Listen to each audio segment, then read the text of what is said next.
ODI में Australia को 2-1 से शिकस्त देने के बाद पाकिस्तान की टीम का अगला पड़ाव जहां टी20 सीरीज है, जहां मोहम्मद रिजवान चाहेंगे कि वो अपनी पहली ही टी20 सीरीज में ऑस्ट्रेलिया को जो है वो सीरीज जीतकर ऑस्ट्रेलिया के अंदर एक एक दौरे में दो सीरीज जीतने का जो एक पाकिस्तान का रिकॉर्ड है वो बनाए। तो वहीं दूसरी तरफ पाकिस्तान के फास्ट बॉलर्स जो कि कहर बरपा कर वापस आ रहे हैं ओडीआई सीरीज में, वो चाहेंगे कि वो टी20 में भी ऑस्ट्रेलिया की इस टीम को जो है वो चकनाचूर करें, उनका जो गुरूर है वो नस्ता नाबूद करें। अगर पाकिस्तान के पहले टी20 में प्लेइंग 11 की बात करूं तो पाकिस्तान की टीम में ऑब्वियसली सबसे ज्यादा नजरें रहेंगी कि पाकिस्तान की टीम में ओपनिंग कौन करेगा। देखें, बाबर रिजवान आपके पहले प्रीमियम ओपनर्स थे, लेकिन अब साइम अयूब के वापस आने के बाद एक चीज तो वाजह है कि साइम अयूब आपको मिडिल ऑर्डर में बैटिंग करके नहीं दे सकते, और ना ही उनके अंदर वो काबिलियत है, और ना ही उन्होंने कभी बैटिंग की है मिडिल ऑर्डर में। तो obviously I think Mohammad Rizwan और लाइक साइम अयूब आपको मेरे ख्याल से ओपनिंग करते हुए दिखाई देंगे, और फिर 1 डाउन पोजीशन पर आपके बाबर आजम है। फिर उसके बाद अगर देखें तो नंबर 4 पर बहुत ज्यादा देखना होगा कि पाकिस्तान की टीम किसके साथ जाती है। मुझे तो लगता है कि पाकिस्तान की टीम शायद उस्मान खान के साथ जाए, क्योंकि उन्होंने भी पिछले, चाहे आप पाकिस्तान नेशनल कप देख लें, फिर उसके बाद एक और ओडीआई का टूर्नामेंट पाकिस्तान में हुआ था बैरिया टाउन में, वहां पर भी उन्होंने डबल सेंचुरी जहां पर स्कोर की। सो लाइक मेरे ख्याल से जो है वो आपके ये उस्मान खान आपको नंबर 4 पर खेलते हुए दिखाई देंगे। फिर उसके बाद नंबर 5 पर अगर देखें तो वहां पर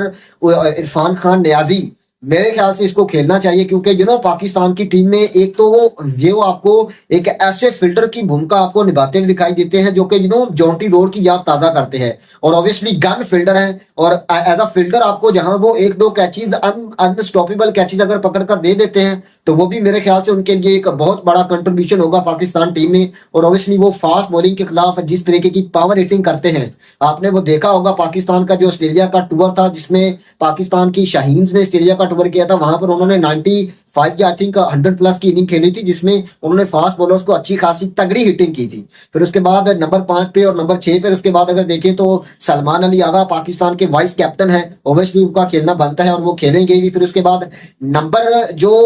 ये नंबर 6 होगा। फिर उसके बाद नंबर 7 पर मेरे ख्याल से आप एक ऑलराउंडर जो कि आपको हिटिंग दे सके। सो आई थिंक मैं जाऊंगा यहाँ पर जहादाद खान को पाकिस्तान की टीम में। चैंपियंस ट्रॉफी से पहले आपको एक ऐसे फास्ट बॉलर की जरूरत है जो कि आपको पावर हिटिंग भी कर देंगे। और ऑब्वियसली आमिर जमाल भी है, लेकिन मेरे ख्याल से आमिर जमाल की बजाय आप इसके साथ जाएं जहादाद खान के साथ। जिस तरीके की उनकी बॉलिंग है, और स्पेशली देखना होगा मोहम्मद आमिर के लाइक जैसे मोहम्मद आमिर बॉलिंग करते हैं उनकी तरह का उनका एक्शन है, लेकिन आपको नजर आएगा कि उसके अंदर क्या टैलेंट है और क्या पोटेंशियल है। फिर उसके बाद आपके 3 फास्ट बॉलर्स आ जाते हैं, जिसमें शाहीन शाह अफरीदी, नसीम शाह और हारिस रऊफ, जो कि आपको तगड़ी बॉलिंग की जो स्किल्स है वो आपको दिखाते हैं। और ऑस्ट्रेलिया के अंदर तो पाकिस्तान के इन फास्ट बॉलर्स का कद दुगना हो जाता है। और फिर उसके बाद अगर देखें तो लाइक अगर आप एक ऑलराउंडर्स के साथ जाते हैं तो मैं फैसल अकरम के साथ जाऊंगा, जो कि या अरफात मिनास, या फिर आप अगर स्पिनर ढूंढ रहे हैं आपने शहजाद खान को भी बाहर कर दिया, फिर आपके पास इब्रार भी, उसामा भी, ये 2 फास्ट बॉलर 3 मतलब जो आपकी जो स्पिनर्स हैं वो आपको उस तरीके से पाकिस्तान की टीम को वो चीज मुहैया नहीं कर रहे हैं जिस तरह की पाकिस्तान की टीम इनसे डिमांड करती है। तो सुफियान मुकीम का नाम निकल कर सामने आता है, जिस तरीके से उसने डोमेस्टिक में बॉलिंग की है, जिस तरीके से उसने पाकिस्तान की टीम की तरफ से जो ये अंडर 19 जो स्पेशली जो का जो एशिया कप हुआ था वहां पर उसके अंदर एग्रेशन नजर आती थी। वो आपने इंडिया के खिलाफ जो मैच था उसमें उसकी एग्रेशन देखी थी अभिषेक शर्मा के साथ, मतलब उसके अंदर वो चीज नजर आ रही थी कि वो बंदा आपको इन फ्यूचर एक ऐसा बैटर बनता हुआ दिखाई दे सकता है जो कि पाकिस्तान टीम में ऐसा बॉलर लाइक बनता हुआ दिखाई दे सकता है जो कि पाकिस्तान की टीम को पैशन के साथ रिप्रेजेंट कर सके। सो सुफियान मुकीम आई थिंक उनको मौका देना चाहिए। आप उनकी इन सारी चीजों को देखते हुए आपकी जो प्लेइंग 11 है वो ऐसे बनती है कि जहां पर ओपनिंग में आपके पास मोहम्मद रिजवान है, फिर उसके बाद उसके साथ साइम अयूब, 1 डाउन पोजीशन पर आपके बाबर आजम है, फिर उसके बाद नंबर 4 पर अगर देखें तो उस्मान खान, नंबर 5 पर सलमान अली आगा या फिर इरफान खान न्याजी, और अगर इरफान खान न्याजी नंबर 5 पर खेलते हैं तो फिर उसके बाद नंबर 6 पर सलमान अली आगा, नंबर 7 पर आप जहादाद खान या जो आपके हैं ये आमिर जमाल, इन दोनों में से एक के साथ जा सकते हैं। फिर उसके बाद 3 आपके जो फास्ट बॉलर हैं स्नैन, नसीम,